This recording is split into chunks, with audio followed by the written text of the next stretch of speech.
Walk through any modern office hours, and you will likely see a cleaning crew vacuuming the carpets and wiping down the desks.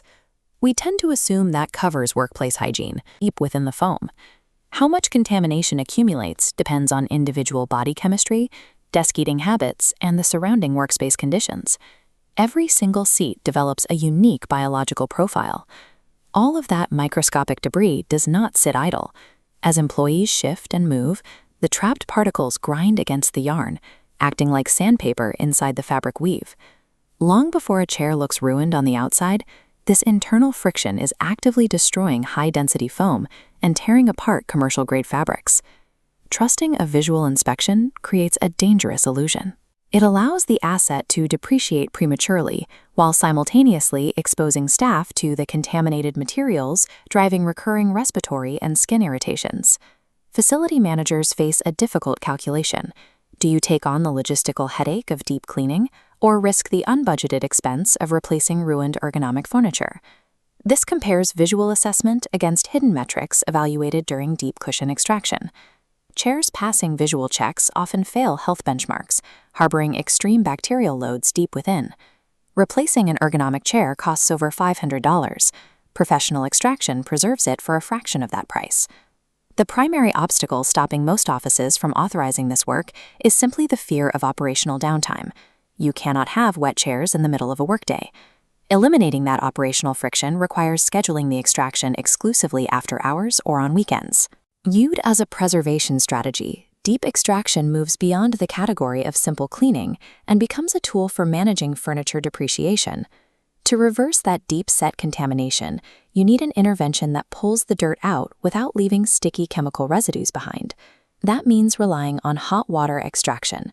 The mechanical process involves injecting a heated, low-residue detergent solution into the fabric at controlled pressure. The machine immediately executes an extraction pass, recovering both the dirty solution and the loosened contaminants before they have a chance to settle back into the foam. Standard sweeping completely misses the primary contamination zones. The armrest padding and headrest panels absorb the highest volume of human oils and require targeted handheld extraction. The main logistical trade-off here is moisture. The extraction process leaves the material damp, mandating a strict 2 to 4 hour drying window. That mandatory drying phase is exactly why the financial decision to schedule after-hours work is required. The chairs must be dry for the morning shift. This chart outlines the major operational risk of this process. Applying a one-size-fits-all water extraction method to incompatible fabrics. Delicate materials like natural linens or velvet cannot handle hot water. They require low-moisture foam or dry cleaning methods to prevent irreversible crush marks or fabric shrinkage. These specific material requirements drive the cost variance, pushing per-seat prices from $25 for a standard synthetic task chair up to $80 for specialized velvets.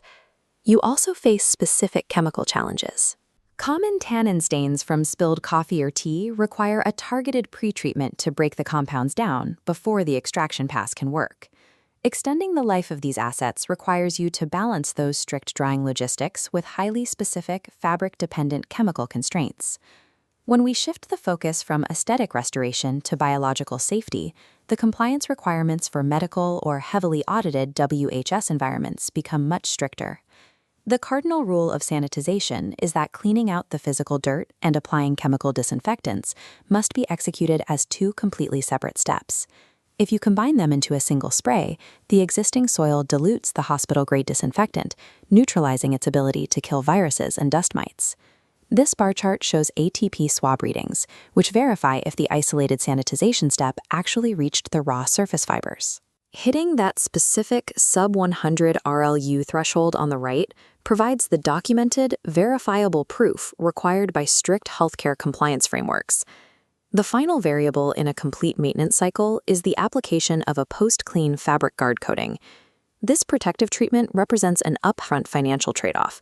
You pay a bit more today to actively resist future soiling and liquid penetration. By repelling dirt, the coating extends the necessary time gap between professional visits, effectively lowering the annualized cost of maintenance over the life of the chair. Achieving total WHS compliance and long-term asset protection requires a rigorous multi-step investment, rather than relying on janitorial shortcuts. For business owners, the ultimate ROI equation comes down to paying roughly $35 to $45 per chair today to entirely avoid a multi-thousand-dollar furniture replacement cycle next year. This decision tree maps the variables that dictate a facility's ideal maintenance schedule based on traffic and usage.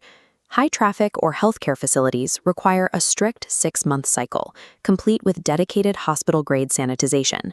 This schedule provides the necessary documentation for WHS compliance and removes the allergens often linked to workplace-related respiratory issues. For standard corporate offices, an annual hot water extraction cycle hits the financial sweet spot for extending asset longevity. To put a real-world benchmark on that, comprehensively cleaning a 90-chair office costs roughly $3,100, providing total cost predictability for fixed budgets. Committing to these specific schedules takes the chaos of emergency chair replacements and transforms it into a predictable, manageable budget line item. Of course, some severely budget-constrained operations simply cannot afford a facility-wide professional extraction program all at once. The mitigation strategy here is triage. Isolate only the heavily used 24/7 task chairs for professional extraction to protect your most expensive assets first. Lighter-use seating, like boardroom or visitor chairs, can be temporarily relegated to standard surface maintenance until capital frees up. But you must avoid the most common cost-cutting mistake, asking untrained janitorial staff to apply generic spot removers to complex stains. Applying the wrong pH chemical to a fabric will inevitably set the stain permanently or bleach the dye. You end up instantly ruining the asset just to save a negligible spotting fee.